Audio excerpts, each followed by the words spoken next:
It's wonderful to be here in HRDC, and thank you so much for the generous introduction, which you always make us feel very special with this generosity. So, thank you so much. And today's topic for presentation is fundamental duties, as rightly said by Madam. I would just like to inquire, is it okay if I speak in English, or do I need to be be Ma'am, multilingualistic yeah, here? we'll Hindi, go with Marathi, English? Hindi and English, ma'am, because one of the participant is from Patna University. Okay, So fine. we'll go with No Hindi. issues. Hindi is Bilkul. very much comfortable for all of us. Okay, okay, fine, fine. So let me just start sharing my PPT. Is the screen visible, everybody? Yes, ma'am. Yes. Okay. So, thank you. Fine so आज का जो हमारा विषय है वो है fundamental duties के बारे में. As you all are aware that duty is one such concept which we all are very much familiar with, and probably एक ये भी aspect इसमें है कि हम लोग ये एफडीपी कर क्यों रहे, because it is a part of your duty that you have to complete such type of certification. So duty करना या ड्यूटी हमारे डे टू डे लाइफ में रहना, ये एक बहुत ही कॉमन चीज है, बट इसके पर्सपेक्टिव्स अलग अलग है. जैसे for example, since the very beginning, like ancient concept, if we see, there was this concept of kartavya, and we all know that ये हमारा कर्तव्य है. लाइक फॉर एग्जाम्पल, ये एक माँ का कर्तव्य है, या एक बहन का कर्तव्य है, भाई का कर्तव्य है, पापा का कर्तव्य है. सो इस तरीके से हमने हमारे सिविलाइजेशन को स्ट्रीमलाइन लिया है, wherein we all from the very very beginning of it, we all were very much involved into being a duty bound citizen of that civilization at every, like हमारे काम के प्रति हमारी duty, हमारी society के प्रति हमारी duty, घर के प्रति हमारी ड्यूटी, दोस्तों के प्रति हमारी duty. So concept of kartavya was very much there, and if we look back and read dharma shastra for that matter, then we see that the whole dharma shastra is somewhere compiled, with this concept of कर्तव्य, कि धर्म कहता है कि ये हमारा कर्तव्य और ये हमने करना चाहिए. So society is always a duty bound society.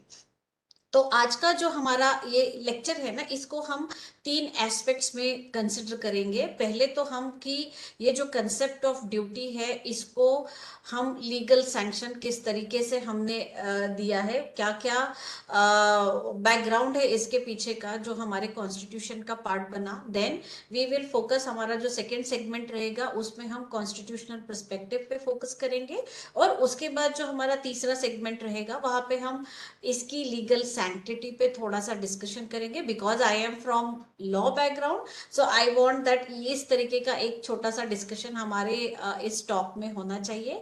you all are like free to ask me question whenever you want, and if you don't want to interrupt in between, so हम लास्ट में भी question answer session ले सकते हैं.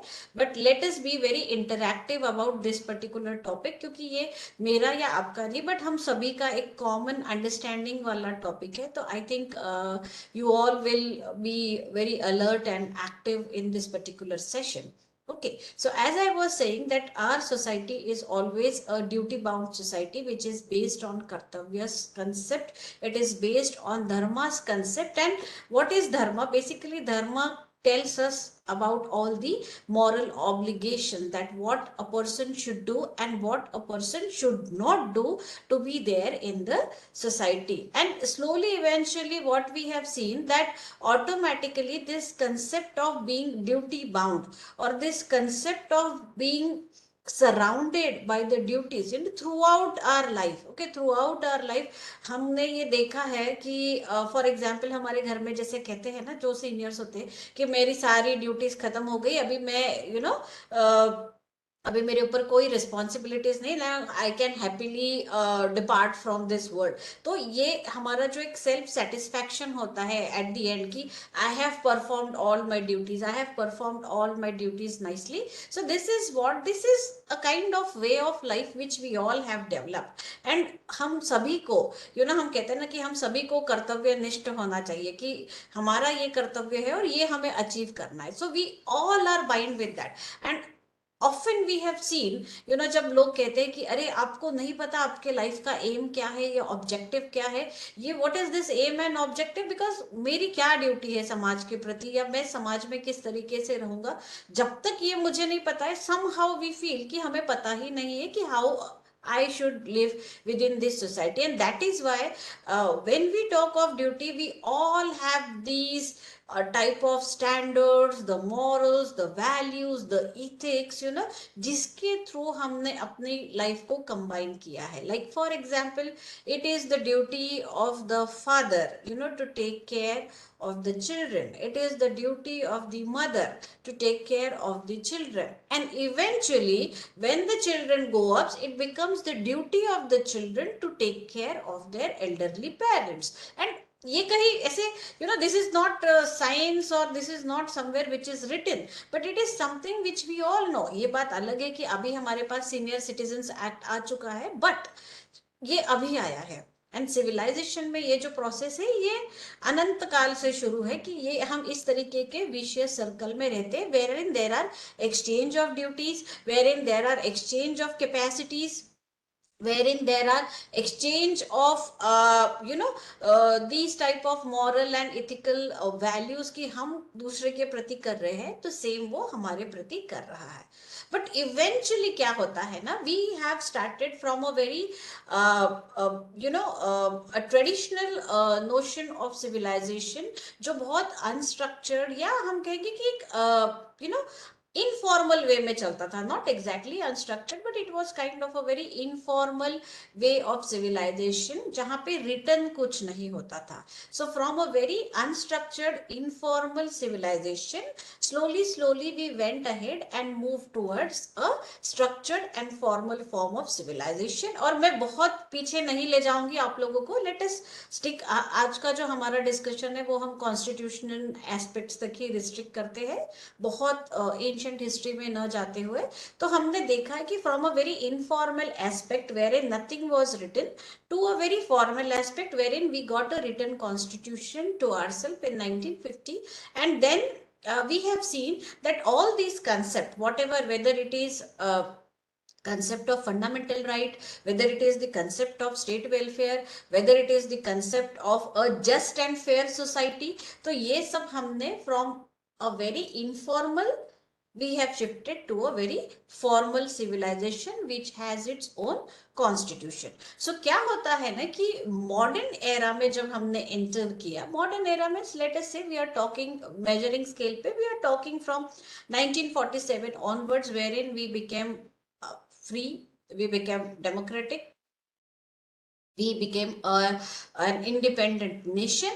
तो तब हमने ये चीज महसूस करना शुरू किया कि बहुत सारी चीजें ऐसी है हमारी सोसाइटी में जहां पे वी हैव सीन कि there are lot of things which has been professed but वो प्रैक्टिस में नहीं आती है। फॉर एग्जाम्पल, हमने हमेशा देखा है कि हम ये कहते हैं कि it is easy to give advice but it is difficult to follow that advice. ठीक है, हम फ्री में एडवाइस सबको देते हैं but when it comes to us हम थोड़े से रिलक्टेंट होते हैं। And in every situation, okay, in every situation which is there, we all know that what we have to do, but still we have our own reluctancies of not doing it। हमें पता है कि हमें क्या करना है। For example, I mean don't take it otherwise, but for example हमें पता है कि हम सबको हमारे वीडियो कैमरास ऑन रखने होते हैं because this is a faculty development programme, but how many of us does it? Very few. ठीक है, we know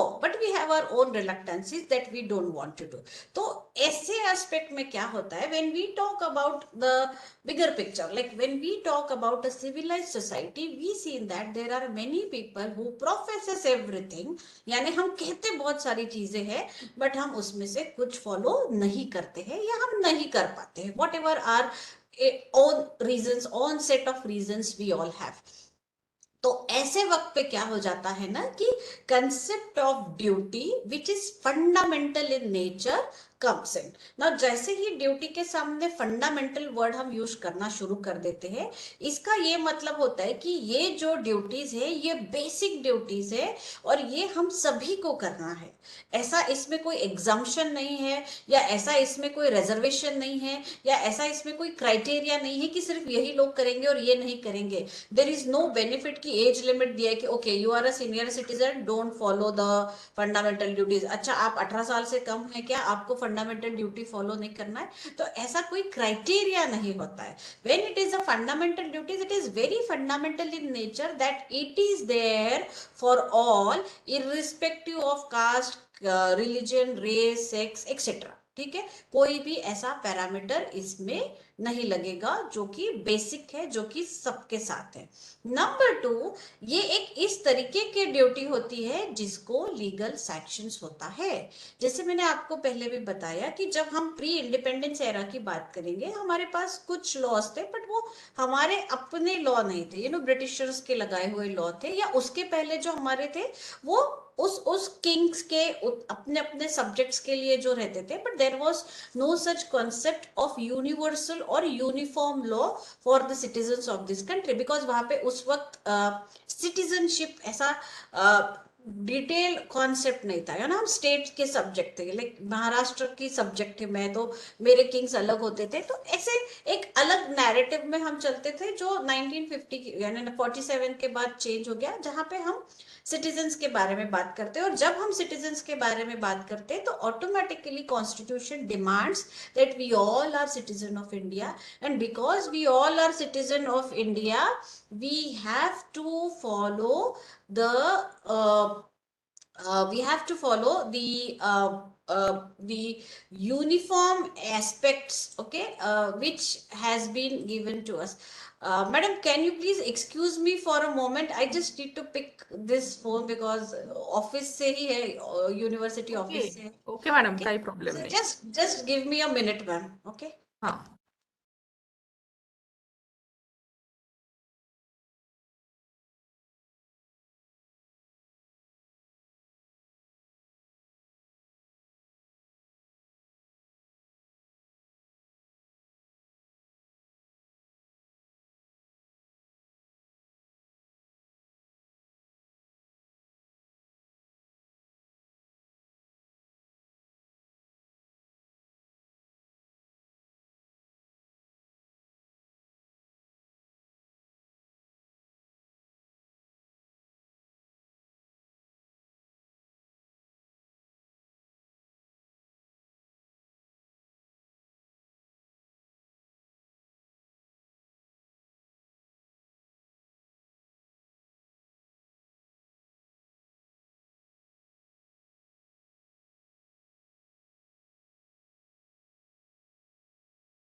Extremely sorry.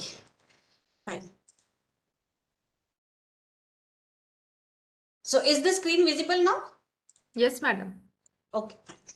So this is how we shifted from a very informal, unstructured to a very formal and structured kind of thing, wherein we started understanding the duties as fundamental. As I was saying कि before independence हमारे पास ऐसे कोई fundamental duty नाम की चीज नहीं थी, though we were very much, rather we can say that we always carried that aura of duties, but that duties were not mentioned in the constitution. So basically this concept of fundamental duty is borrowed from the USSR, because that time it was like USSR, जिसको हम अभी Russian constitution के हिसाब से भी कह सकते हैं। सो रशियन कॉन्स्टिट्यूशन में इस पर्टिकुलर कॉन्सेप्ट को पहली बार इंट्रोड्यूस किया था। और इसका रीजन ये था कि रशियंस इन दी 1970 लाइक 15-17 उस वक्त क्या हुआ ना कि they started converting themselves from a very monarchial structure to a very communist और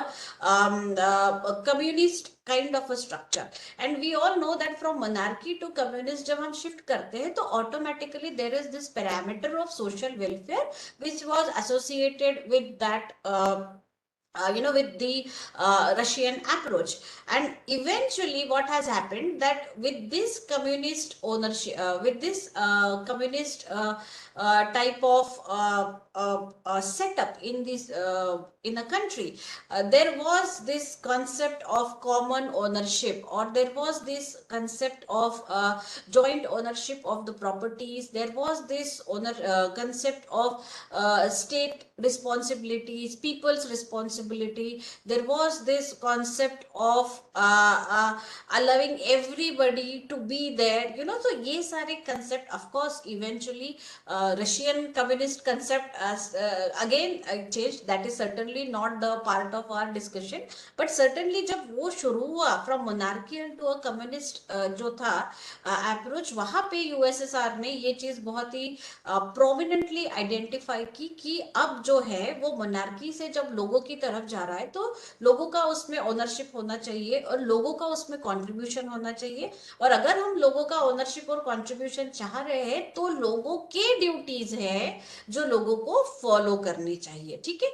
तो इस तरीके से वहां पे उस कॉन्सेप्ट को बिल्ड किया गया। And Russian like USSR constitution was the first constitution across the world जहां पे फंडामेंटल ड्यूटीज का कॉन्सेप्ट उनकी कॉन्स्टिट्यूशन में एग्जीक्यूट किया है। Of course Japanese constitution is another example जहाँ पे they have mentioned that fundamental duty is a part of their constitution and each and every citizen needs to follow। and I can like I think आप सभी मेरे बात से agree करेंगे यहाँ पे कि जो जापानीज वर्जन है, जैसे Russian version, it was like initial phase में उन्होंने रखा एंड इवेंचुअली जैसे जैसे वहां की पॉलिटिकल सिचुएशन चेंज होती गई उनका जो अप्रोच था कम्युनिज्म का वो चेंज हुआ। But if we look up to the Japanese constitution and their version of fundamental duty and their dedication towards following that fundamental duty, we all know that Japan is considered as a developed nation because people are like following 100% their fundamental duties, and that is why uh, जो government है उन्हें वहां पे काम करते वक्त काफी सारी चीजों जो है वो इजी हो जाती है जो शायद अदर कंट्रीज में नहीं होती है, because we put lot of efforts and resources in making system work, whereas people in countries like Japan where people are like self motivated हम कह सकते हैं, जहाँ पे टुवर्ड्स अ फंडामेंटल ड्यूटी वहां पे ये सारे एस्पेक्ट्स थोड़े उनके लिए इजी हो जाते हैं। बट ऑफकोर्स जो हमने रेफरेंस लिया है वो हमने रशियन कॉन्स्टिट्यूशन से लिया है, नॉट फ्रॉम जापानीज, बिकॉज उस वक्त उनका जो स्ट्रगल था रशियन का वो हमको ऐसे लगता था कि वी आर मोर और less similar with that kind of struggle and eventually the things started changing. Now, eventually, what has happened when we reached in somewhere in 1950s, आप सभी को पता है कि हमने हमारे लिए, we the people of India gave ourselves the constitution, जिसके preamble में हमने देखा है कि हमें किस तरीके का एक सोशलिस्ट डेमोक्रेटिक कंट्री हमें चाहिए है। तो वहां पे हमने देखा कि जो कॉन्स्टिट्यूशन का हमारा जो एक अप्रोच है, ओवरऑल अप्रोच है, वो इस तरीके का है कि Constitution wants to balance everything. See, on one hand, Constitution is giving you lot of freedom. Constitution को ये पता है कि एक व्यक्ति को जीने के लिए किन किन चीजों की जरूरत है, उसे किस किस पैरामीटर में फ्रीडम मिलना चाहिए। बट साथ ही साथ कॉन्स्टिट्यूशन ने ये भी हमें बताया है कि इन सब चीजों को, इन सारे फ्रीडम्स को, इन सारे फंडामेंटल राइट्स को देते वक्त किन चीजों पे ध्यान रखना चाहिए, जैसे कि what will be the approach of directive principles of state policies, because सारा काम हम लोगों के भरोसे पे नहीं छोड़ सकते कि okay now you are a citizen, you do it। we cannot unless the state machinery intervenes, and that is why a constructive harmonious balance needs to be maintained between the fundamental right जो कि citizens को दिए हुए हैं, और दूसरी part में हमारे जो पार्ट 3 है उसमें पार्ट 4 है उसमें हमने देखा है कि there are this directive principles of the state policies जो क्या करते हैं ना, स्टेट के ऑब्लिगेशंस वहां पे क्रिएट करते हैं कि स्टेट में ये सारी चीजें करनी चाहिए। अब हो क्या रहा था इन सारे सिचुएशन में कि there was on one hand individual citizen, जिससे ये बात पता है कि मेरे को इतने सारे राइट्स दिए हुए हैं, और ये जो सेट ऑफ राइट्स है फ्रॉम लेट अस से article 12 to article 30, I have lot of rights, okay. और ये सारे राइट्स मेरे फंडामेंटल राइट है, जो नहीं फुलफिल होंगे तो under article 32 and 226 I can go to the court. तो ये मैटर हमारा एकदम ओपन क्लियर क्रिस्टल क्लियर हो गया। On the other hand, what we did is we had a set of directive principles of state policy. ये जो DPSP हम कहते हैं वो है। अब ये क्या है?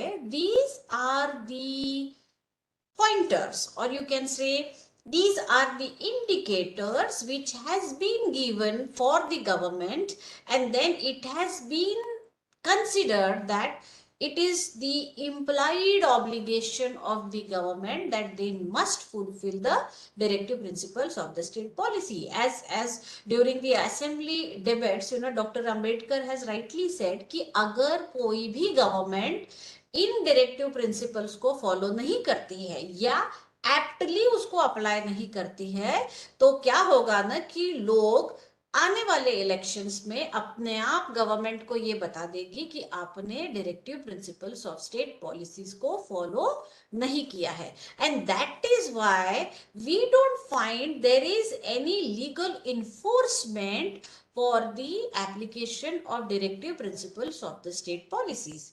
यानी यहाँ पे मैं थोड़ा सा एक अंतर आपको बताना चाहूंगी कि जब हम फंडामेंटल राइट्स के बारे में बात करते हैं तो आप सभी को पता है कि अगर मेरे फंडामेंटल राइट वायलेट होते हैं तो स्टेट को ये ऑब्लिगेशन है कि वो मेरे फंडामेंटल राइट को फुलफिल करेंगे, नंबर वन।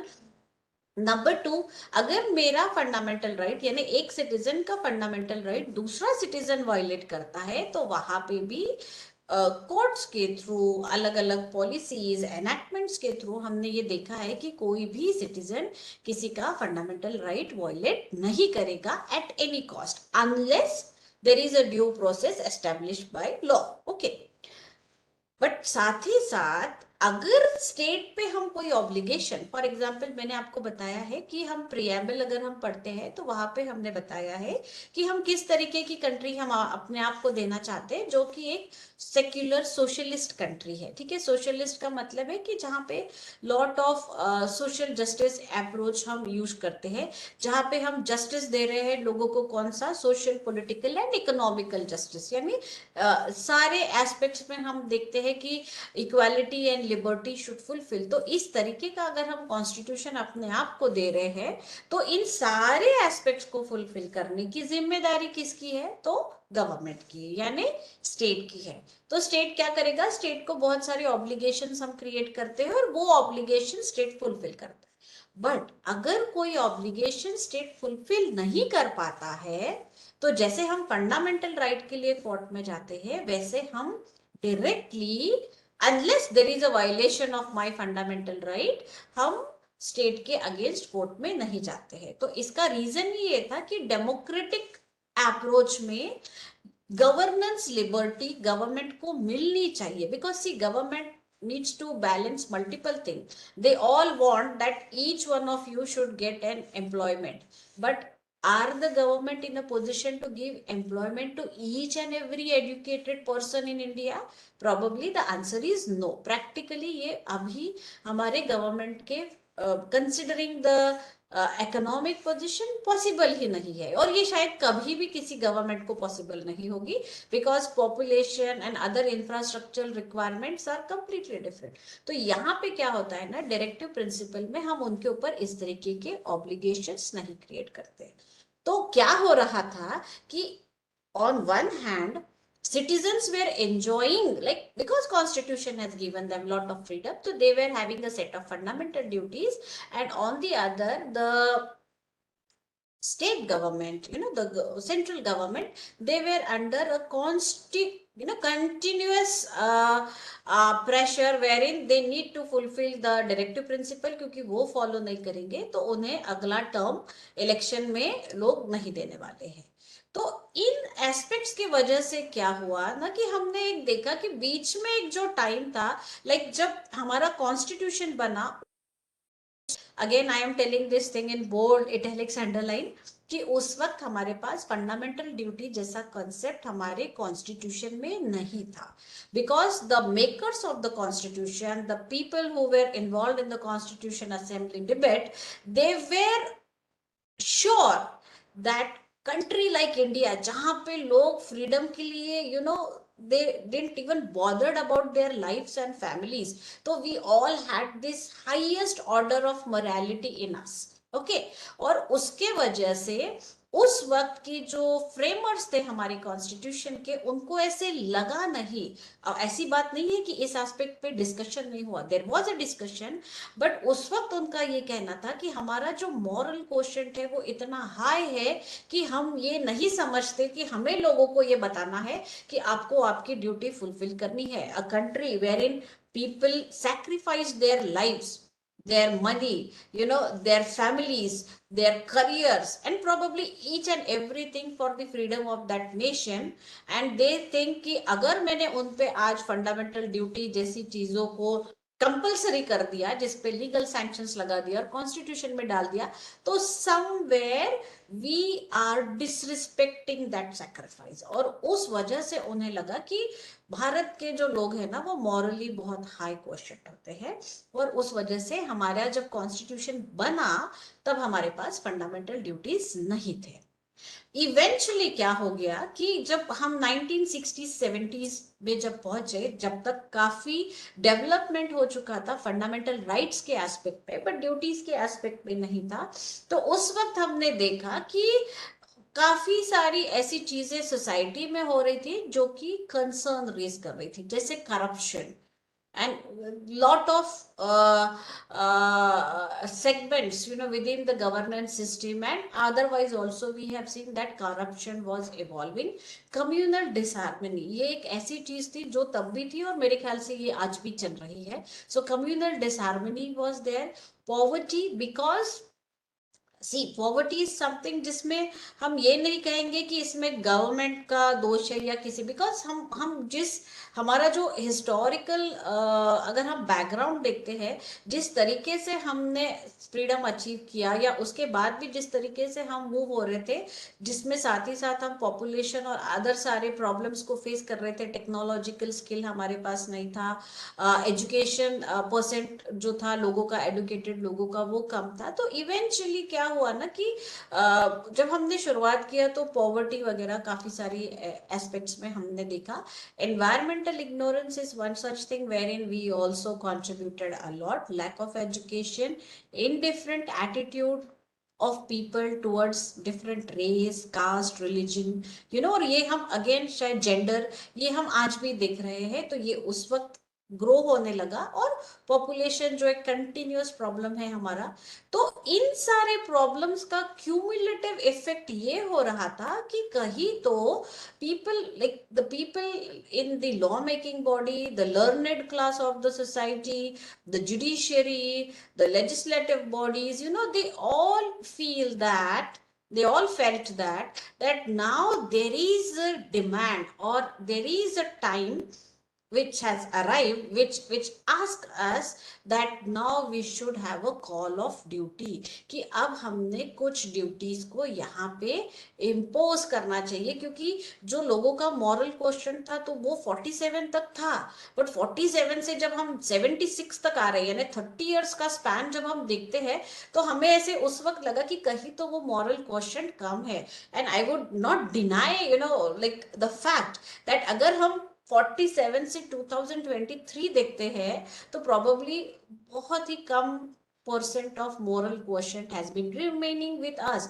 हम आज भी ये सोचते हैं कि मेरे साथ नहीं हो रहा ना, तो वाई टू बॉदर, या मुझे क्या लेना देना है, या मुझे क्या करना है. So these are the things which are more in that. And imagine अगर ये सिचुएशन 47 में होता तो शायद हम फ्री नहीं होते, बट 76 में जब उस वक्त की पॉलिसी रिव्यूज होती थी, 5 5 इयर्स में जब रिव्यूज होती थी, तो उसमें से ये जो क्लैरियन कॉल ऑफ ड्यूटी करके एक डॉक्यूमेंट है हमारे पार्लियामेंट्री कमिटीज में, तो वहां पे ये चीजें प्रोमिनेंटली सामने नजर आई कि इन कारणों के वजह से अब क्या करना है, हमें ये सोचना है कि कहीं तो हम हमारी कॉन्स्टिट्यूशन में फंडामेंटल ड्यूटीज जैसी किसी चीज को इम्प्लीमेंट करना शुरू करें। ओके, तो इसमें कुछ रीजंस और ऐड हो गए, जैसे कि लोगों का जो नजरिया था फ्रीडम स्ट्रगल की तरफ देखने का, वो काफी बदलने लगा था। Means today also we know that Independence Day on 26 जनवरी को हम कैसे सेलिब्रेट करते हैं। We people just roam around, ठीक है, गाड़ी पे जोर जोर से चिल्लाना, फ्लैग्स को लेके घूमना, you know, so that version has been adopted, और for that matter DP upload करना and all, you know. So हमारा कहीं तो फ्रीडम स्ट्रगल अभी बहुत अलग नोशन में हम डिस्क्राइब करना शुरू करते हैं, but that is not the version which the makers of the constitution realized, you know।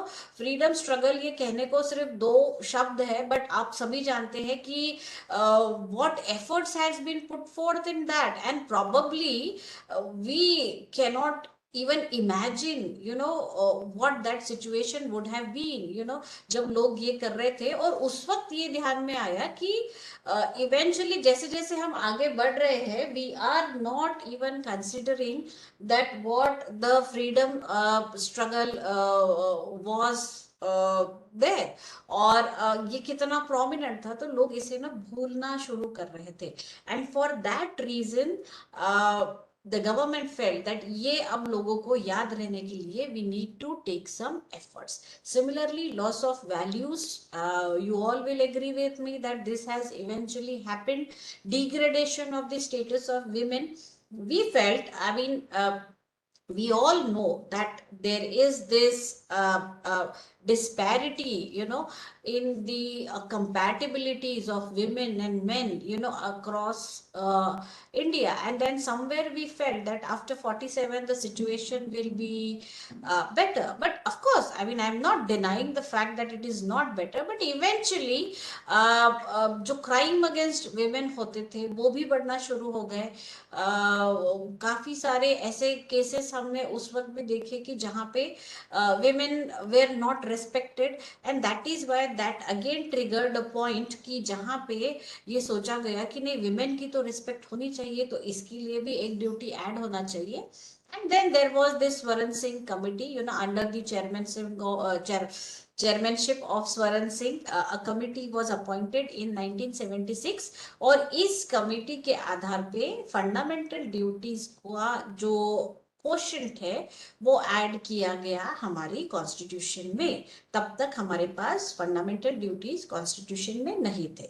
सो ये कब हुआ? 76 में जब उनका रिपोर्ट आया। So it after that eventually we had the 42nd amendment in 1976 which introduced the 10 fundamental duties, जिसके बाद एक और 86th amendment हुआ जो 2001 का है, जिसमें हमारी 11th फंडामेंटल ड्यूटी जो कि राइट टू एजुकेशन से रिलेटेड है, वो एक और ड्यूटी ऐड हो गई। ठीक है, सो 47 में 50 में 1950 में हमारे पास फंडामेंटल ड्यूटी नहीं थी। सो 42nd अमेंडमेंट हुआ, जिसके बाद हमारे कॉन्स्टिट्यूशन में पार्ट 4A में हमने क्या लाया है, हमने फंडामेंटल ड्यूटीज लाए हैं। बिकॉज इन सारे एस्पेक्ट्स पे गवर्नमेंट ने, जॉइंट लाइक पार्लियामेंट्री कमिटीज ने, बहुत सारे लर्नेड रिसर्च स्कॉलर्स ने ये सारी बात फुट फुट करी थी कि अब हमारे पास फंडामेंटल ड्यूटीज जैसी कॉन्सेप्ट होनी चाहिए।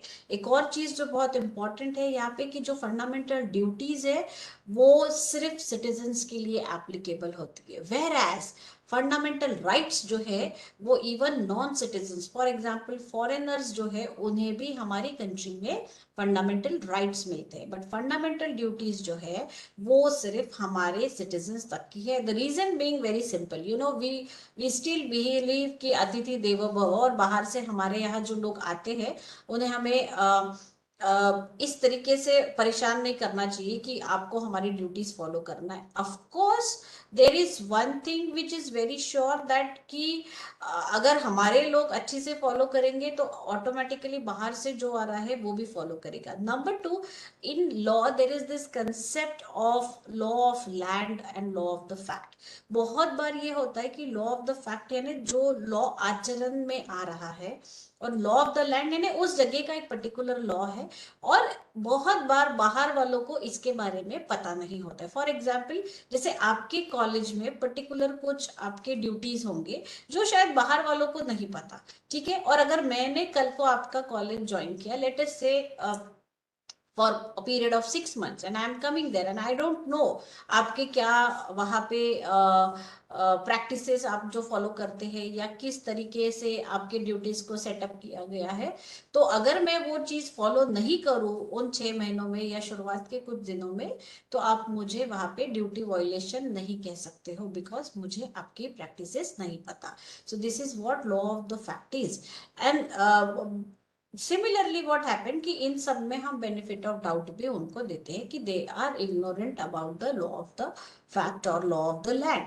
तो वो परमिसिबल होता है. And that is the reason जब भी बाहर वालों की बात होती है तो हम उनको राइट्स देते हैं, क्योंकि कोई भी व्यक्ति हमारे आएगा तो उसका नुकसान नहीं होना चाहिए, but at the same time हमको उस पर अननेसेसरी कोई ऑब्लिगेशन क्रिएट नहीं करना है.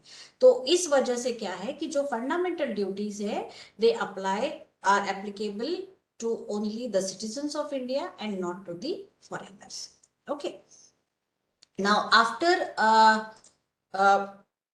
this thing, एक जो कमेटी मैंने आपको कहा कि स्वर्ण सिंह कमेटी जो है वो फंडामेंटल ड्यूटीज पे बनाई गई, जो कमेटी ने अपना ओपिनियन कॉइन किया कि okay we want, like, in addition to the enjoyment of certain rights by the citizen, they have certain duties to perform as well. See, Hoffelian analysis हम हमेशा बताते हैं कि for every right there is a corresponding duty. आपका एक right क्या है? आपका राइट ये है कि आप सबको नॉलेज एनहांसमेंट के लिए एफडीपी कोर्सेस करने हैं, और उस कोर्स को करने के लिए आपके मैनेजमेंट, आपके कॉलेज के प्रिंसिपल्स या अथॉरिटीज आपको मना नहीं कर सकती. बट इसका इक्विवेलेंट अपोजिट ड्यूटी किस पे जनरेट हुई है? यूनिवर्सिटीज पे, कि universities should have a setup, जैसे कि हमारा HRDC कॉलेज है, कि they should have such type of setup where in impartment of such type of knowledge should be there. यानी आपका एक राइट है कि आपको एफडीपी करना है. सिमिलरली यूनिवर्सिटी की एक ड्यूटी है कि आपको वो सारे रिसोर्सेज प्रोवाइड करे. यूजीसी की वो ड्यूटी है, गवर्नमेंट की वो ड्यूटी है कि आपको वो सारे रिसोर्सेज प्रोवाइड करे जिसके थ्रू आप आपका नॉलेज एनहांसमेंट कर सकते हैं. सो एक राइट के अगेंस्ट एक ड्यूटी हमेशा क्रिएट होती है. सो this is a vice versa kind of a thing. ठीक है, तो सेम चीज स्वर्ण सिंह कमेटी ने उस बार रियलाइज की कि अगर हमको हमारे राइट्स को एंजॉय करना है then we have to see that the duties needs to be performed. और उस कमेटी के अनुसार उन्होंने कहा कि हमारा जो पार्ट 4 है उसमें एक सेक्शन को हमें ऐड करना है, and with that section one article, that is article 51A, will be introduced, and 51A will exclusive deal with the fundamental duties. See already structured हमारा कॉन्स्टिट्यूशन रहता है तो हम उसे डिस्टर्ब नहीं करते हैं, एंड दैट इज वाई आपने देखा होगा ये clause A B C D ऐसे आते हैं.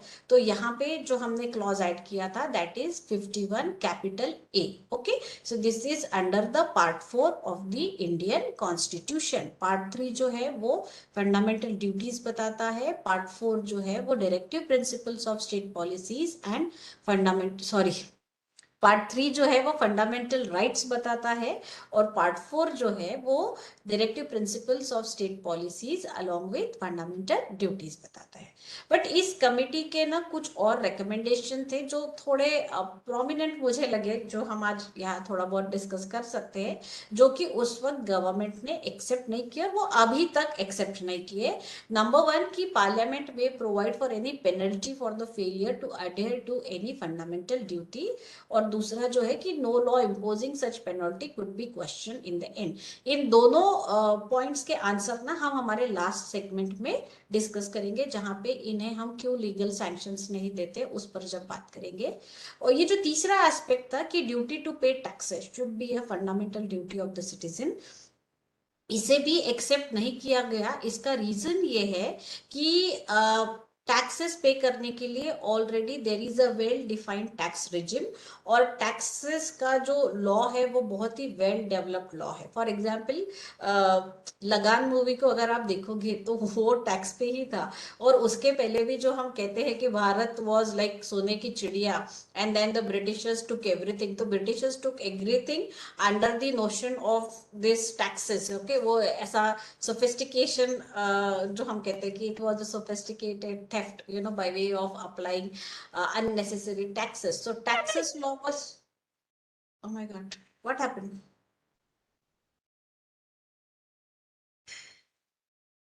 Okay, shall I continue, madam?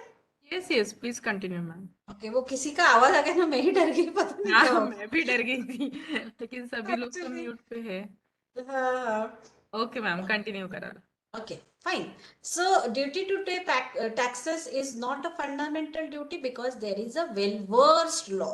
और अगर किसी एक लॉ के अगेंस्ट हम ड्यूटी बताते हैं तो हम अपने लॉ को ही चैलेंज करते हैं, तो टेक्निकली ये पॉसिबल नहीं था, और उस वजह से duty to pay taxes is not a fundamental duty. ये बात और है कि we all are salaried people, so we can not come out of the shackles of taxes, we have to pay irrespective of it being legal duty और fundamental duty और whatsoever. But ये जो तीन प्रोमिनेंट उनके recommendation थे Swaran Singh committee के, ये accept नहीं हुए थे। But other two recommendation that there has to be a set of fundamental duties which should have a legal sanction was first, and then a part 4 needs to be added in the form of 4A that was accepted by the government.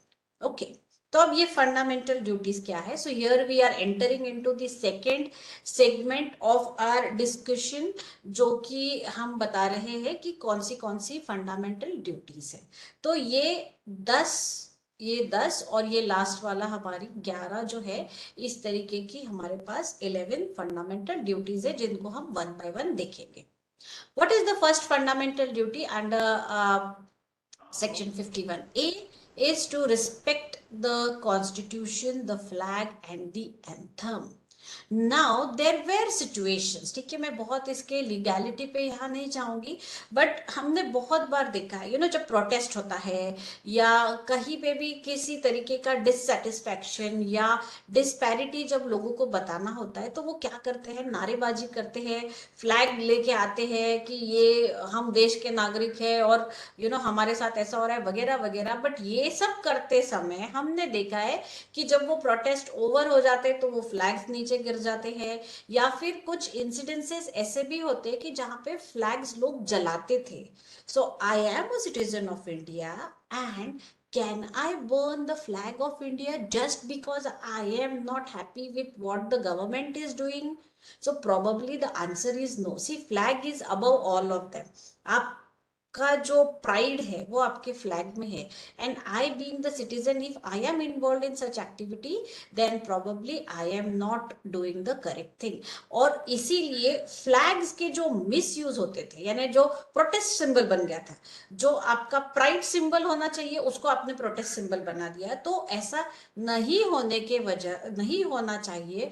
उस वजह से एक ये duty लानी पड़ी कि हमें हमारा कॉन्स्टिट्यूशन और हमें हमारे फ्लैग को क्या करना है, प्रोटेक्ट करना है। नाउ माय डियर पार्टिसिपेंट्स, एक बार just I want you to just put your hand on your heart and think for a while, you know, ऐसे दिल पे हाथ रख के एक मिनट के लिए ये सोचिए कि ये वही फ्लैग है जिसके लिए लाखों लोगों ने अपनी जान दी है, और इसी फ्लैग को हम इतना बुरी तरीके से यूज करते थे। आजकल ये प्रथा बहुत कम हो गई है, आजकल तो ऐसे फ्लैग्स बेचना भी अलाउड नहीं है। पहले तो like 15 August and 26 January flags लगाते थे, और दूसरे दिन जहां फंक्शन होता था वहां नीचे फ्लैग्स ही फ्लैग्स मिलते थे। सो आजकल उतनी बुरी सिचुएशन नहीं है, but still this was a practice that time I'm talking about 76 when this has started. So this was a very welcome initiative which was taken by the government ki respect the flag,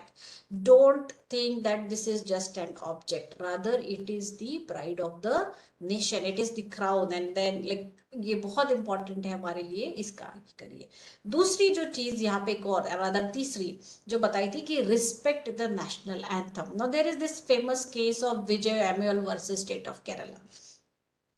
बहुत बार हमने देखा है, for example जैसे हमारा जो national anthem है वो बंगाली से इंस्पायर्ड है, लाइक वर्जन उसका या कुछ कुछ वर्ड्स उसमें, and then Hindi and so probably north के लोगों के लिए इजी है वो बोलना, but when it comes to the southern part because of the language barrier people are not able to speak like wordings उसके वगैरह। एंड अगर मैं नेशनल एंथम बोल रही हूँ तो ये मेरी रिस्पॉन्सिबिलिटी है कि मुझे इसे करेक्ट बोलना है। जस्ट बिकॉज मुझे स्पेलिंग नहीं पता या वो वर्ड्स मुझे बोलने नहीं आते मैं कुछ भी बोलूंगी, क्या नहीं बोलना चाहिए। तो इन पर्टिकुलर केस में क्या हुआ था ना कि जब नेशनल एंथम होते हैं तो एक रिक्वायरमेंट होता है कि you have to stand.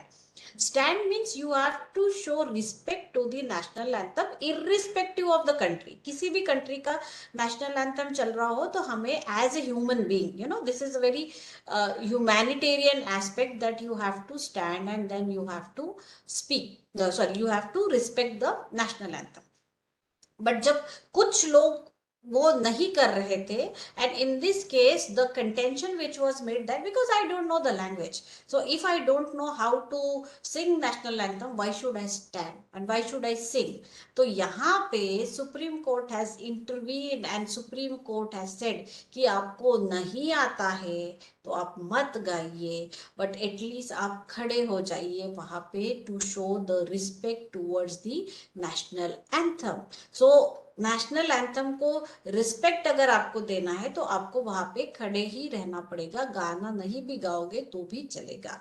Number two, suppose if a person is not able to stand because of disability, but at least with his body posture, at least with like जहां बैठे वहां पे वो ऐसे अटेंशन में बैठ रहे हैं या कोशिश कर रहे हैं इस तरीके की बैठने की कि मैं अपना रिस्पेक्ट वहां जता पाऊं, मैं अपना रिस्पेक्ट सामने वाले को शो कर पाऊं कि यस आई एम रिस्पेक्टिंग। तो एटलीस्ट ये भावना हमारे मन में होनी चाहिए, and with that this particular fundamental duty was introduced that you have to respect the constitution, the flag and the anthem। Of course we are a diverse country but ultimately we all are united with one nation, ठीक है। I am a Maharashtrian but I am a Indian। when it comes to Indian, automatically my flag is my pride, okay। and of course I think Dr. Gayatri Kukde, please mute your mic। I don't know, किसी का तो mic ये नहीं है mute.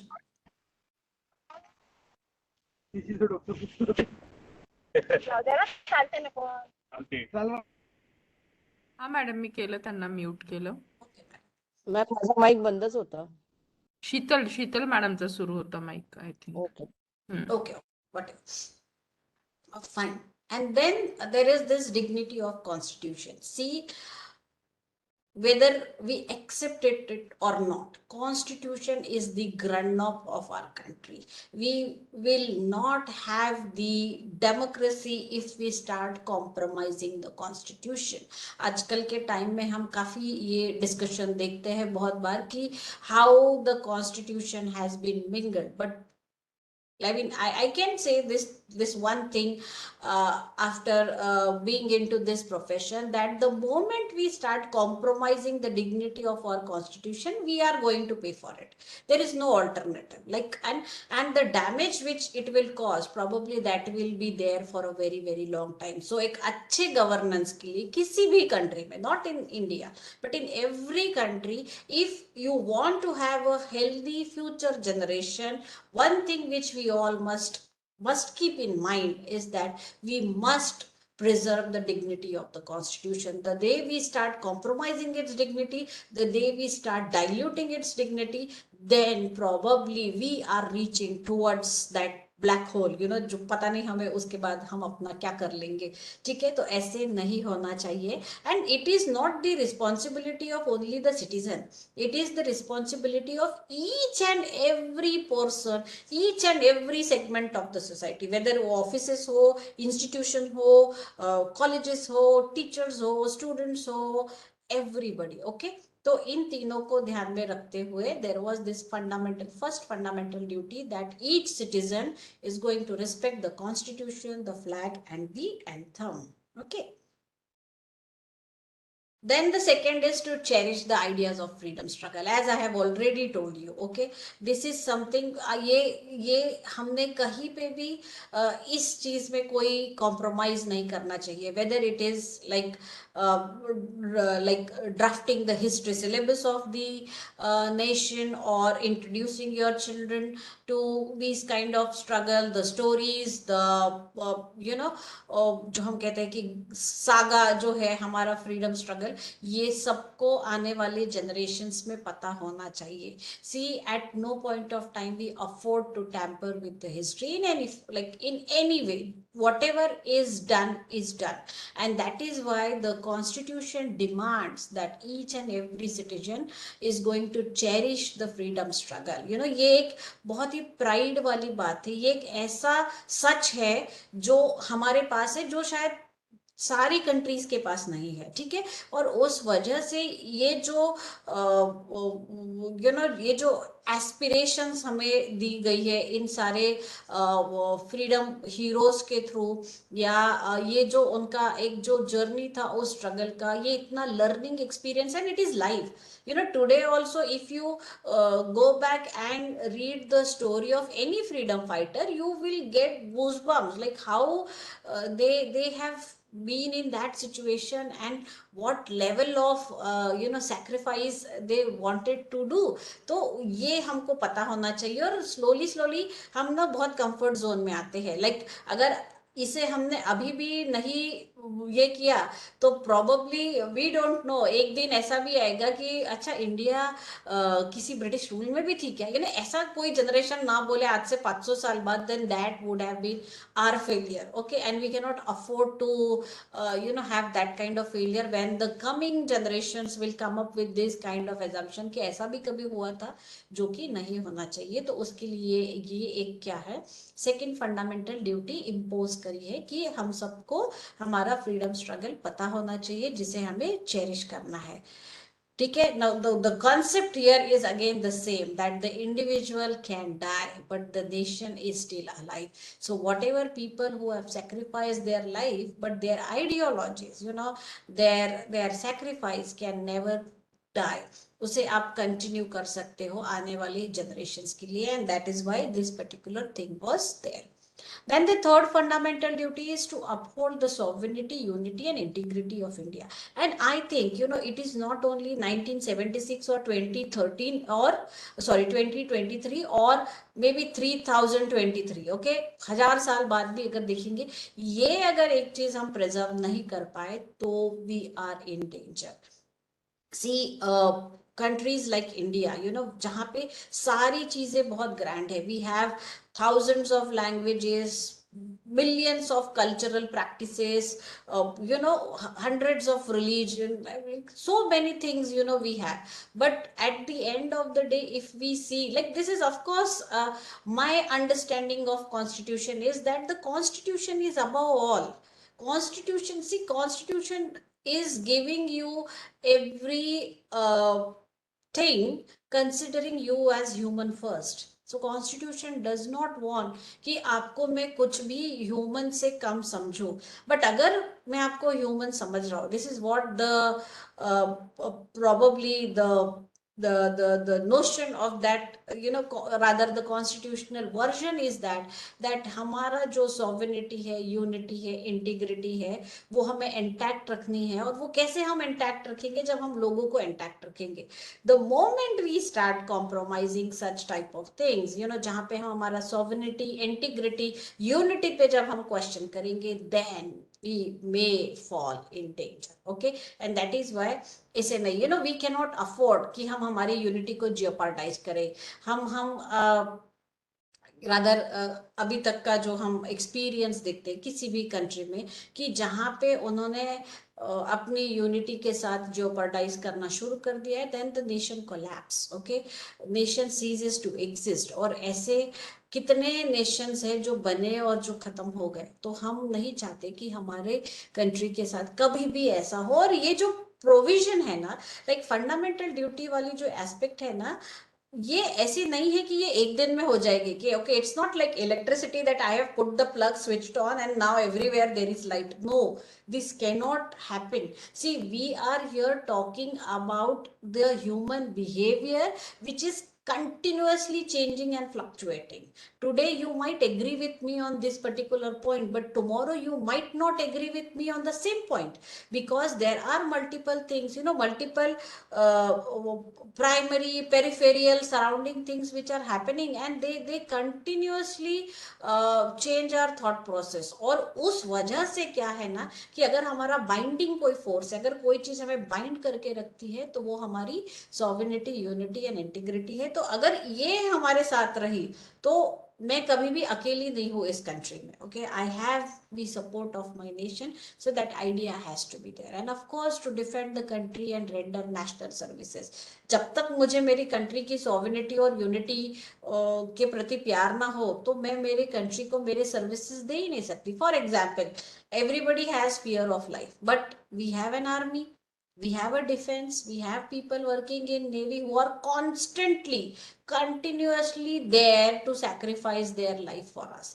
सोचो, अगर ये notion हम में नहीं आता, या हम सब ऐसा ये अगर मैं ऐसा ही सोच के बैठूं कि मुझे क्या करना है, वो लोग वहां क्या कर रहे हैं, तो प्रॉबली कोई भी नेशन बच नहीं सकता है। Okay, so this factor has to be there, and of course to promote harmony and spirit of brotherhood. ठीक है, this is something we all know that ये होना ही चाहिए।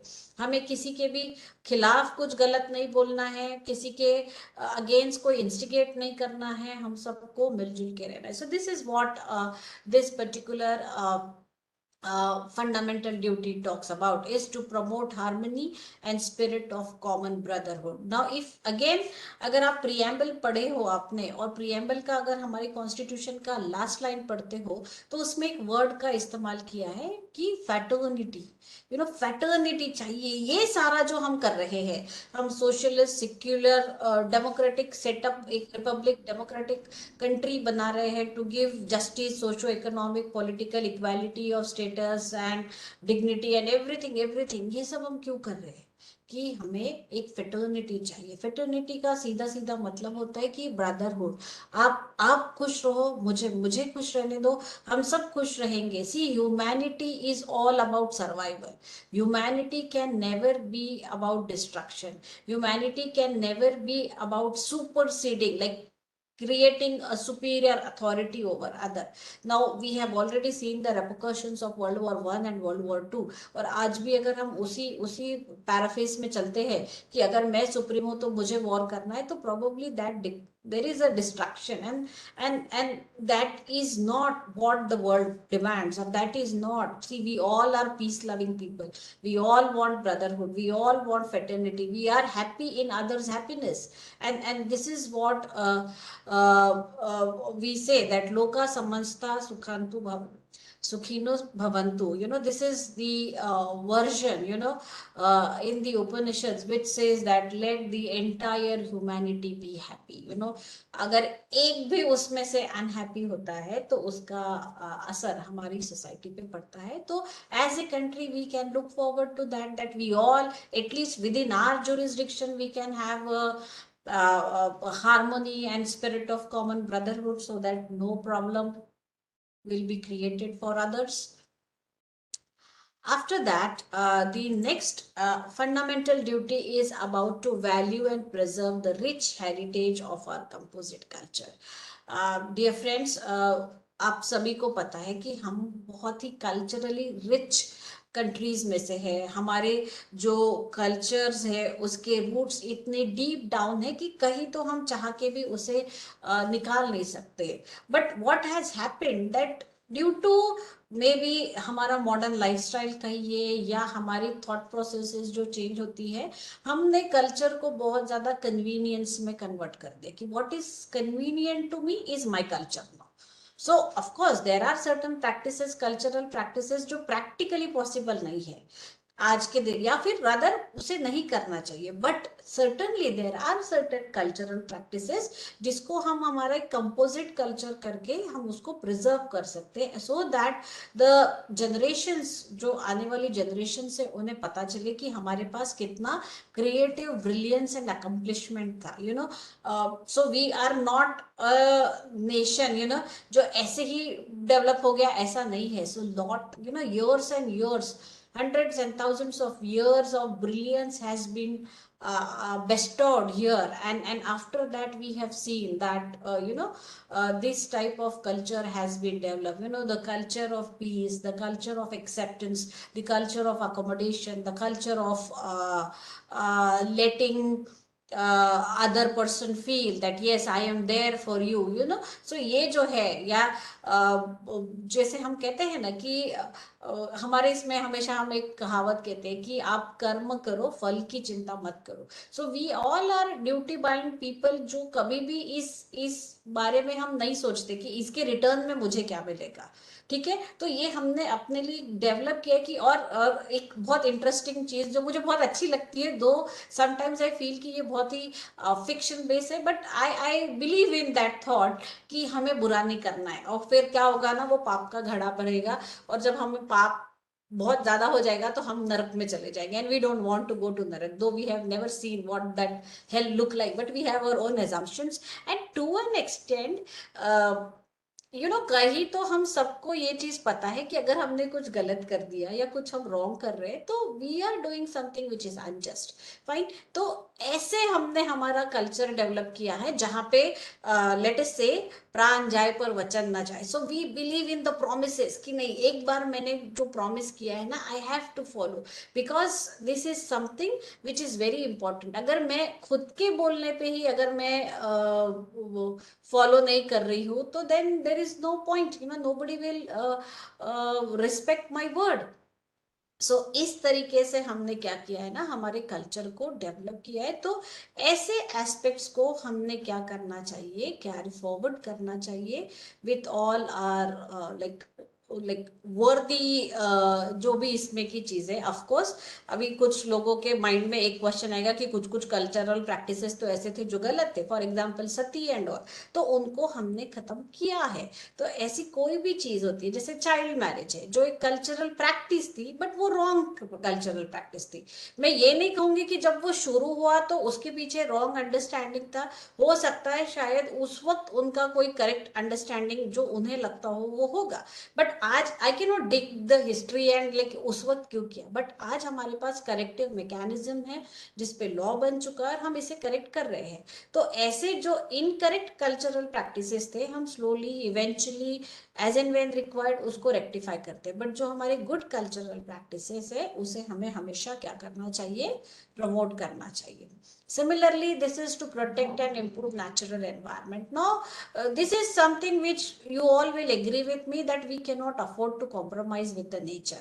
ये बाकी सारी चीजें एक तरफ चल रही है यार, कि हमारा कल्चर और ब्रदरहुड और फैटर्निटी, और साइंटिफिकली अगर हम देखेंगे जो सच है, and I believe and I am the firm believer of that science is the only real thing.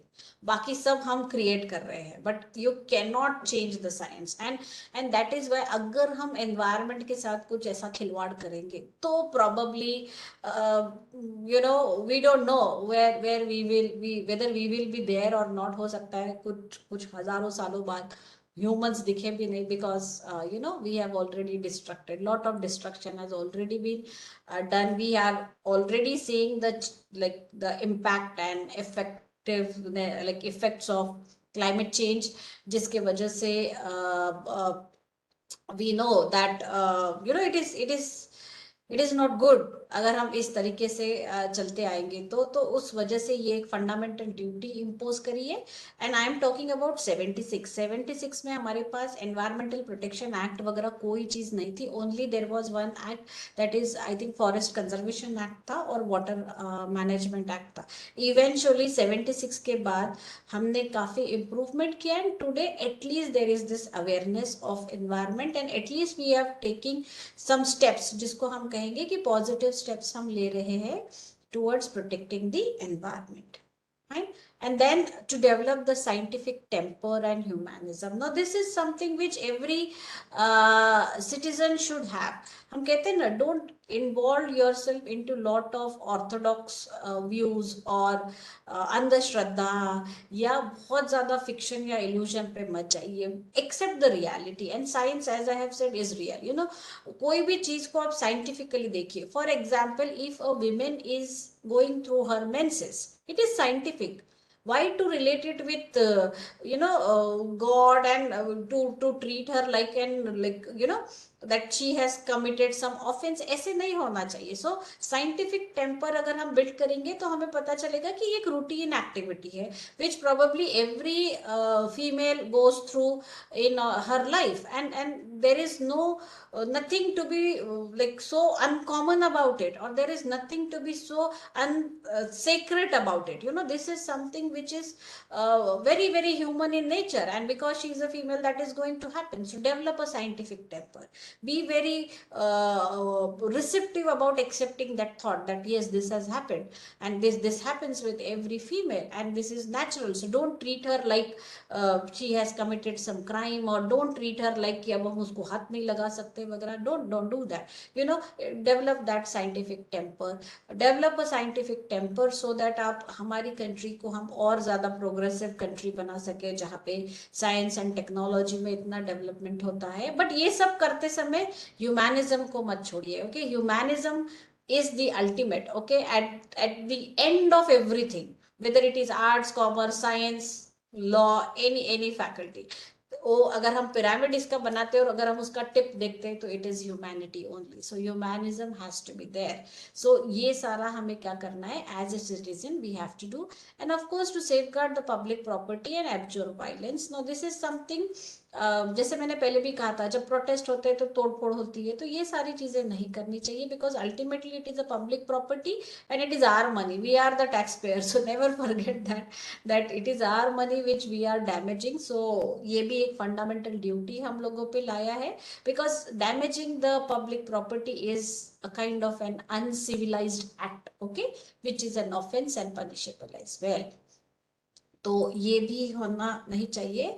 And then there is this 10th duty to strive for excellence. Now this is something which every nation should have, because see, ultimately there is this consortium of nations which is there, and we all needs to be progressive, we all wants to be developed. At no point of time we want to be a third world country कि जहाँ पे because we have already seen, you know, हमारी country के साथ तो situation ये है कि हमने 200-250 सालों का फॉरेन इन्वेजन देखा है. उसके पहले भी हमने काफी सारे सालों में हमने देखा कि वी वेर दी कंट्रीज जो कि कंटिन्यूअसली इन्वेड हो रही थी. तो इसका कहीं तो कनेक्ट हम ये भी लगा सकते हैं कि हमारा जो एक्सीलेंस था, ऐसा नहीं कहूंगी कि हम एक्सीलेंट नहीं थे, बट हमारा एक्सीलेंस जो था ना, हम उसको कमर्शियलाइज नहीं कर पा रहे थे. So now the time has come कि हमारे जो एक्सीलेंस है हम को उसको बहुत हाईएस्ट लेवल पे ले जाना है.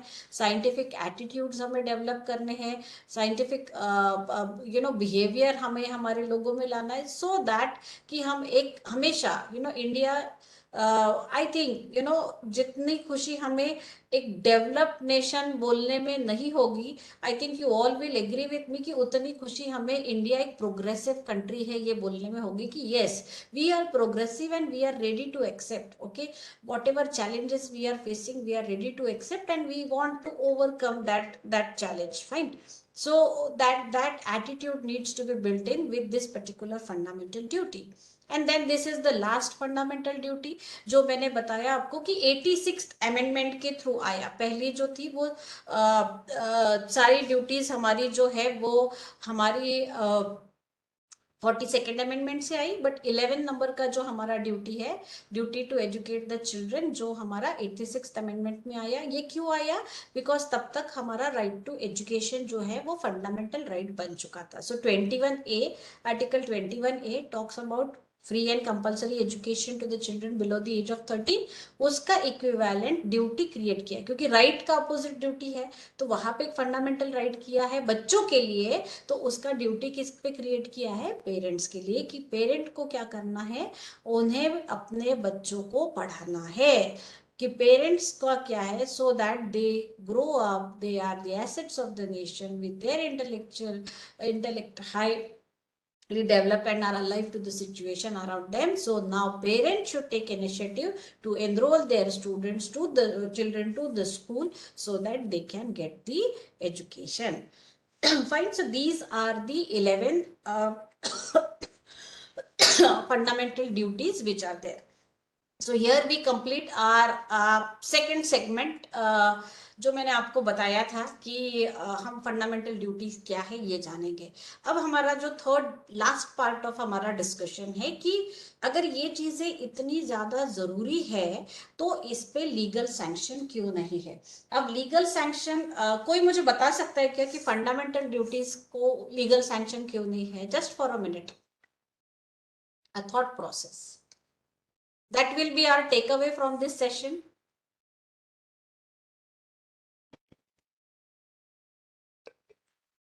Okay, the answer can be found out with this approach, that on one hand, when we have a section or a segment which has a legal sanction, जिसको हम कहते हैं fundamental rights के through, but on the other hand जब हम fundamental duties के बारे में बात करते हैं तब हम ये देखते हैं कि इस पे कोई लीगल सैंक्शन नहीं है। मुझे मेरे फंडामेंटल राइट्स चाहिए तो मैं कोर्ट जाऊंगी, बट अगर मैंने मेरे फंडामेंटल ड्यूटीज फॉलो नहीं किए हैं तो मैं कोर्ट नहीं जाऊंगी। तो this is the attitude, okay, this is the behavioral pattern of the civilized society when it comes to the fundamental duty. But when, as Swaran Singh committee has rightly suggested that कि अगर fundamental duties follow नहीं करेंगे तो आप पे हम penalties लगाएंगे, और आपको क्या करना पड़ेगा? वो पेनल्टी पे करना पड़ेगा कि okay, you are not abiding the fundamental duty of respecting the flag, या आप जानवरों को परेशान कर रहे हैं, या आप साइंटिफिक टेम्पर नहीं कर रहे हैं। तो पहला जो यहाँ पे दो तीन arguments we can make here. Now the first argument here is that since there are number of fundamental duties, ठीक है, इन सारी ड्यूटीज को देखिए। नाउ लेट अस से अगर मैं इस ड्यूटी के बारे में बात कर रही हूँ to develop a scientific temper, now how many of us are in a position to think in that manner? अभी तो हम जैसे बच्चों को भी देखते हैं, कुछ बच्चे बहुत इंटेलिजेंट होते हैं, कुछ एवरेज होते हैं, कुछ बिलो एवरेज होते हैं। Same is the situation for adults also. So can we expect this thing कि जो उस साइंटिफिक टेम्पर को सोच भी नहीं पा रहा है तो भी उसे हम जबरदस्ती करें कि नहीं आपको तो सोचना ही पड़ेगा? ये एक बहुत ही सब्जेक्टिव एस्पेक्ट है, ठीक है, इस पे हम कंपल्शन नहीं लगा सकते।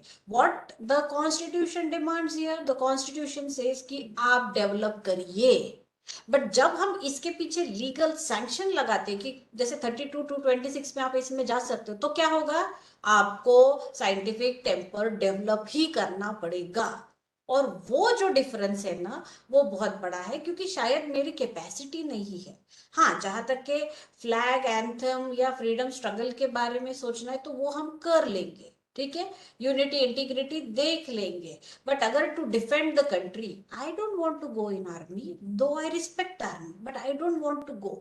बट अगर मैंने इसे फंडामेंटल ड्यूटी को लीगल सैंक्शन लगाया कि आपको आपकी कंट्री को डिफेंड करना ही पड़ेगा, तो क्या होगा? ये एक अननेसेसरी ऑब्लिगेशन क्रिएट करेगा, जो कि अगेंस्ट होगा फंडामेंटल राइट्स के थ्रू, अगेंस्ट होगा फंडामेंटल राइट्स को। तो हम ऐसा कोई भी सैंक्शन क्रिएट नहीं कर सकते जो हमारे फंडामेंटल ड्यूटीज में कॉम्प्लिकेशंस क्रिएट करे। और जहां पे मैंने कहा ना कि हम नहीं बता सकते कैसे डेवलप करें साइंटिफिक टेम्पर, नहीं पता मुझे, या टू स्ट्राइव फॉर एक्सीलेंस। अब कोई लोग ऐसे भी आपको मिले होंगे जो थ्रू आउट लाइफ फेल हुए हैं, उनको कोई लेना देना नहीं है एक्सीलेंस वगैरह से, दे जस्ट वांट कि हाँ मुझे एक काम मिल रहा है, मैं उतना काम कर रही हूँ और एंड आई एम हैप्पी। तो यहाँ पे हम उनको कहेंगे क्या कि चलो मैं आपको कोर्ट ले जा रहा हूँ क्योंकि आप पढ़ नहीं रहे, आपका फर्स्ट नंबर नहीं आ रहा? And what is excellence? No, again it is a subjective term. आपको जो एक्सीलेंट लगता है शायद मुझे वो बिल्कुल एक्सीलेंट नहीं लगता है। मुझे लगता है कि 50% मिलना भी एक्सीलेंस है, आपको लगता है कि 99 मिलना भी एक्सीलेंस नहीं है। तो ये ना सब्जेक्टिव एस्पेक्ट्स होते हैं, और जहां पे इस तरीके से सब्जेक्टिव एस्पेक्ट्स आना शुरू होते हैं, हम उन्हें लीगल एनफोर्सेबिलिटी नहीं दे सकते। और उस वजह से क्या है ना कि अगर कोई फंडामेंटल ड्यूटी आपने फॉलो नहीं करी और अगर उस पे मैंने पेनल्टी लगाई, तो ये जो उन्होंने बताया था कि no law imposing such penalty could be question in law, this can Number one, you cannot impose a penalty on the non-fulfillment of fundamental duty.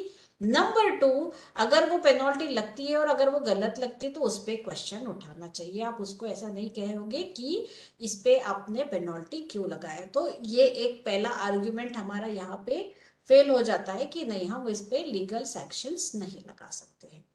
Number two, legal enforceability कब आती है? देखो, लीगल एनफोर्सेबिलिटी तब आती है जब कोई चीज ऐसी हो जो हम चाह रहे हो कि आपको इस तरीके से करनी चाहिए, और जब मुझे ये पता है कि आप अगर उसे इस तरीके से नहीं करोगे तो आपको मैं कोर्ट में ले जाऊंगा। जब भी हम फंडामेंटल ड्यूटीज के बारे में बात करते हैं तो पहला नैरेटिव ये है कि हम चाहते हैं कि आप इसे फॉलो करो, बट साथ ही साथ मुझे ये पता है कि अगर आप फॉलो इसे नहीं करोगे तो इसका नुकसान जो है वो आपको भी है और इवेंचुअली उसका नुकसान मुझे भी मिलेगा। और अगर मैं इसे कंपलसरी करती हूँ तो मैं कहीं तो इस एस्पेक्ट को चैलेंज करती हूँ कि मेरा जो सिटीजन है, like I am talking as a, let us say हम कॉन्स्टिट्यूशन है और हम ये बात कर रहे हैं कि अगर मैंने ऐसी प्रोविजन लगाई तो मैं अपने ही लोगों पे डाउट क्रिएट कर रही हूँ बाय इम्पोजिंग अ पेनल्टी, कि मुझे पता है कि मेरे लोग तो फॉलो नहीं करने वाले, तो इनको तो अच्छी से ना क्रिमिनल ऑफेंस लगाओ, इनको तो अच्छी से पेनल्टी दो। अगर हम ऐसा कहते हैं तो कहीं तो हम अपने ही लोगों का डिग्निटी यहाँ पे कॉम्प्रोमाइज कर रहे हैं। And that is one of the major reasons, okay, कि you are compromising the dignity of your own individual by making it as a legally enforceable thing. And that is why it is said that कि fundamental duties जो है ना, इसे आपको क्या करना है, इसे आपको स्यू जेनरिस रखना है कि लोग अपने तरीके से उसे फॉलो करें। मुझे किसी को बोलने या फोर्स करने की जरूरत नहीं आनी चाहिए। अभी तक आपने देखा होगा कि फंडामेंटल राइट्स के लिए हजारों लाखों लिटिगेशन है, बट ऐसा एक भी लिटिगेशन आपको भारत देश में नहीं मिलेगा जिसमें किसी व्यक्ति ने ये लिखा हो कि अरे मेरे से ना गलती हो गई, मैंने वो फंडामेंटल ड्यूटी जो था ना वो मैंने फॉलो नहीं किया और अभी मैं कोर्ट में केस फाइल कर रहा हूँ कि मेरे से गलती हो गई। No, this is not there, because यहाँ पे हम बहुत ज्यादा मॉरल क्वेश्चन पे फॉलो कर रहे हैं। किसी the morality is the basis of fundamental duties and not the legality. Whereas fundamental right जब हम बात करते हैं ना, वहां पे morality legality both comes at par, but fundamental duty morality at the first step and then the legality. of course लोगों में अवेयरनेस इसके बारे में अभी धीरे धीरे हो रहा है, तो probably we need, और शायद 100 साल में अगर हम फंडामेंटल ड्यूटीज को फॉलो करते तब शायद हम कहेंगे कि हमारे लोग भी जापानीज जैसे बिहेव करते हैं, कि अगर किसी का पॉकेट नीचे पड़ा मिला तो उठा के नियरेस्ट पुलिस स्टेशन में बराबर पहुंचा देंगे, या अगर कोई किसी जगह लेट जाता है तो वो बराबर वहां पे ही और शी विल मेक श्योर कि उसके लेट जाने की वजह से कोई इनकन्वीनियंस ना हो। तो ये सारी चीजें तब होगी। So slowly slowly what we have to do now is that we need to penetrate this thought of following the fundamental duties by ourselves within our capacities in the society. अगर हम वो नहीं कर रहे या हम चुक रहे हैं, ठीक है, या हम इस पे कहते हैं ना कि हम इसको फुटेज ही नहीं दे रहे, हमको नहीं करना है, तो ये जो हमारा कॉम्प्रोमाइजिंग एटीट्यूड होगा ना, ये बाउंस बैक होके हम पे आएगा। Probably we will have a society जो उसमें हम रहना ही नहीं चाहेंगे अगर हम फंडामेंटल ड्यूटीज को सीरियसली लेंगे नहीं। सो 76 से 2023 तक हम पहुंच गए हैं, एंड दो we can say that yes we are still civilized, but what is the version of civilization we are looking now, like we are having for ourselves, that is a question mark. How far we are accepting other religion, other aspects, question mark. How far I am incline to join the army, a question mark. ठीक है, तो ये situation अभी भी वैसी ही है. And that is why again, जैसे साइंटिफिक टेम्पर के बारे में यहाँ पे बात कर रहे हैं, तो हमने साइंस को इतना आगे भी कर लिया है कि now we have started objectifying the babies also. हम बच्चे बेचने पे तैयार हो गए सरोगेसी के थ्रू, या हम ऐसी टेक्नोलॉजीज को डेवलप करते हैं जो कि मास डिस्ट्रक्शन, हम वहां बता रहे कि एक न्यूक्लियर बॉम्ब डालेंगे और इतने लोगों को मार डालेंगे. सो ये भी हमने किया है. ठीक है, बट इन सबको अगर हमको कंट्रोल करना है, तो कहीं तो हम सभी को अभी हमारे जो मॉरल क्वेश्चन है उनको इतना हाई करना है that we all should, irrespective of whether what the court is doing or what the law making body is saying or what the parliament says or legislative body says, I as a human being is following my fundamental duties, and if I follow that, then probably answer to all these question can be easily found out. ठीक है, तो fundamental duties क्या है ना, they are extremely extremely important, and we cannot afford to compromise with this very basic and very important aspect of our constitution. Okay, so if you have any query or something which you did not understand, you can ask me now. Thank you so much madam for your wonderful and informative session. किसी को कुछ question है?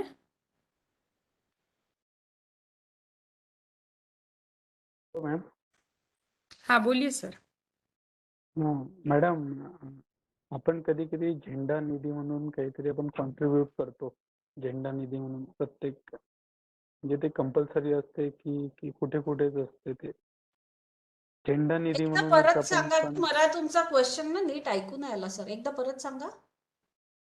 एक झेंडा निधी म्हणून आपण हे donate करतो काही पैसे दरवर्षी. तर ते जनरल म्हणजे निधी, झेंडा हा झेंडा झेंडा निधी. झेंडा झेंडा निधी. ओके ओके, हा हा.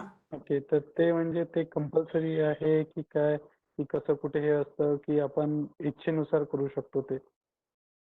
आय थिंक सर, झेंडा निधी वगैरे जसं आहे ना, ते एक पॉलिसी डिसिजन असेल. ते प्रत्येक इन्स्टिट्यूट, ऑर्गनायझेशन किंवा जसं गव्हर्नमेंटल ऍस्पेक्ट्सचं असतं, तर ते त्यांच्या त्यांच्या लेवलवर ते हे करतात. फॉर एक्झाम्पल, जसं रिलीफ फंड असतो, की आता तिकडे केरळला फ्लड आला, तर ते आपल्या ह्याच्यातून वन डे सॅलरी डिडक्शन करणार का, तर दे आस्क अस की are you ready to give. And if you say, म्हणजे त्याच्यामध्ये त्यांचं असं आहे की जर तुमचं काही उत्तर नाही आलं, देन इट मीन्स की तुम्ही रेडी आहात. जर तुम्हाला काही ऑब्जेक्शन असेल तर तुम्ही ते नोंदवा. तर असा कुठलाही निधी गोळा करणं माझ्या तरी मताप्रमाणे, म्हणजे legally it has to be like that, that you cannot make it a compulsory approach. But yes, out of your love and respect, you don't deny contributing in that. ठीक आहे, म्हणजे तुम्ही डिनाय नाही करत आहे त्याच्यात कॉन्ट्रीब्युट करायला, पण त्या ऑर्गनायझेशननी किंवा गव्हर्नमेंटनी, whatever, they cannot make it compulsory. Thank you. Any more question? Anything else? Difficult वाटला का session? But it was very informative. या गोष्टी जनरली वाचनात नो नसतात डिफिकल्ट मॅडम. मॅम. हा हा. खूप छान होतं मॅडम. आणि लिगल जे तुम्ही सांगितलं फंडामेंटल ड्युटीज आणि राईट्स मध्ये, ते बरेचदा सिम्पल किती वेळा वाचतो, पण हे लिगल आणि एकाला लिगल नाहीये तर ते माहित नव्हतं मॅडम. ते खरंच तुमच्या या सेशनमुळे खूप फायदा झाला त्याचा. आणि आपण काय कंपल्शन करू शकतो, कुठे आपल्याला कंपल्शन आहे, या गोष्टींचा तो फरक जाणवायला लागला. आणि ते खरोखरच छान होतं मॅडम. थँक्यू. नाही, आणि एक गोष्ट जी आपल्या सगळ्यांनी लक्षात घ्यायला पाहिजे ते ती हे आहे की ही गोष्ट कंपल्सरी नाही केली आहे, त्याच्यातच याचं महत्व जास्ती आहे. म्हणजे असं असतं ना की कंपल्सरी आहे तर आपण ते जबरदस्ती करतो की अरे नाही, हे करावंच लागेल, हे FDP करावंच लागेल, कंपल्सरी आहे. पण जेव्हा एखादी गोष्ट कंपल्सरी नसते आणि तेव्हा जेव्हा आपण ते करतो ना, तर ते मनातून आपण करतो. आणि ती वेळ आपल्याला सगळ्यांवर आता येऊन राहिली की आपल्याला आता मनातून ह्या भावना आणाव्या लागतील की नाही, हा माझा देश आहे, हे माझ्या देशातले लोक आहे, हे माझ्या देशासाठी मी करतो आणि हे मला करावंच लागेल. There is no alternative. तुम्ही नाही करणार तर तुमच्या देशासाठी बाहेरचा माणूस येऊन थोडी ना करेल. I mean this is a fact. तुम्ही तुमच्या Yes. झेंड्याला किंवा तुम्ही तुमच्या लोकांना किंवा तुम्ही तुमच्या देशाला प्रोग्रेसिव्ह नाही बनवणार तर बाहेरच्याला काही इंटरेस्ट नाहीये, आणि ते त्यांच्या देशात ते करताय, तर आपण कधी करू ना. म्हणजे आणि त्याच्यामुळेच म्हणजे आणि I always believe in that. तो अर्थात दुसरा विषय आहे इथे डिस्कशनचा, त्याला आणखी भरपूर वेळ लागेल. पण आपले जे कॉन्स्टिट्यूशनल मेकर्स आणि जे फ्रेमर्स आणि जे ड्राफ्टर्स होते ते जगातले सगळ्यात मोठे विजनरी लोक होते, असं तुम्ही समजावून चाला की आपण खूप नशीबवान होतो की ते लोक तेव्हा तिथे होते. आणि त्यांनी ह्यातल्या प्रत्येक गोष्टीवर इतकं एम्फसिस देऊन डिस्कशन केलेलं आहे.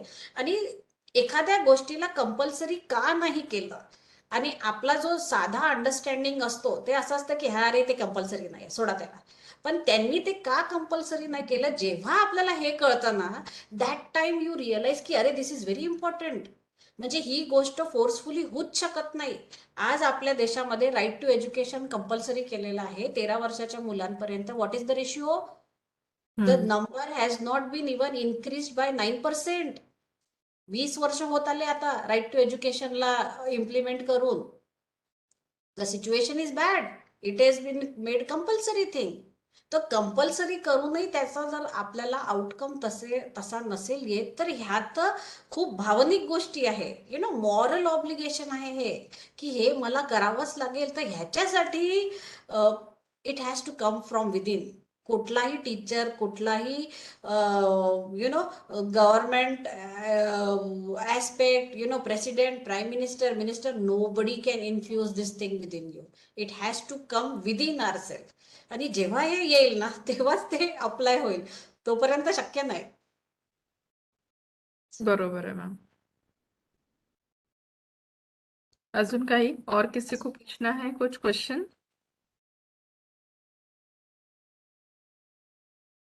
Okay. So now I request Mr. Bijan Kumar sir to kindly propose vote of thanks. Hello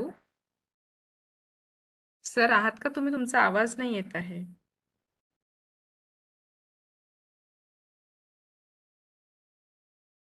बिजन Kumar sir, you are not Audible.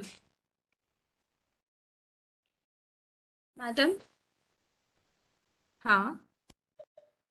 मी देऊ का मॅडम वोट ऑफ थँक्स? हो चालेल. If you are ready you can proceed. Thank you madam.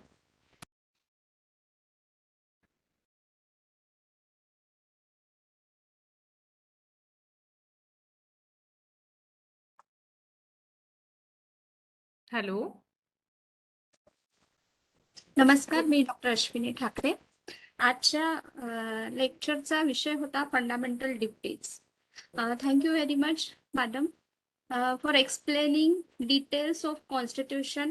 आपल्या भारतीय संविधानाअंतर्गत आपल्याला कुठले कुठले एकूण मूलभूत कर्तव्य आपल्याला प्राप्त झाले आहे त्याचं खूप सुंदर विश्लेषण मॅडमनी सांगितलं. आणि त्याचसोबत आपली ड्युटी, कर्तव्य, duty based society and aims of civilization हे सुद्धा त्यांनी आपल्याला समजावून सांगितलं. आणि आपण हे जे संविधानाअंतर्गत फंडामेंटल ड्युटीज अडॉप्ट केले आहे त्या USSR कडनं केलेल्या आहेत. आणि she explains Swaran Singh committee also. तसंच मूलभूत कर्तव्य हे आपल्या भारतीय संविधानाअंतर्गत 1976 मध्ये 42 अमेंडमेंट अंतर्गत इन्क्लूड केलेले आहे. हे सुद्धा मॅडमनी खूप छान सांगितलं.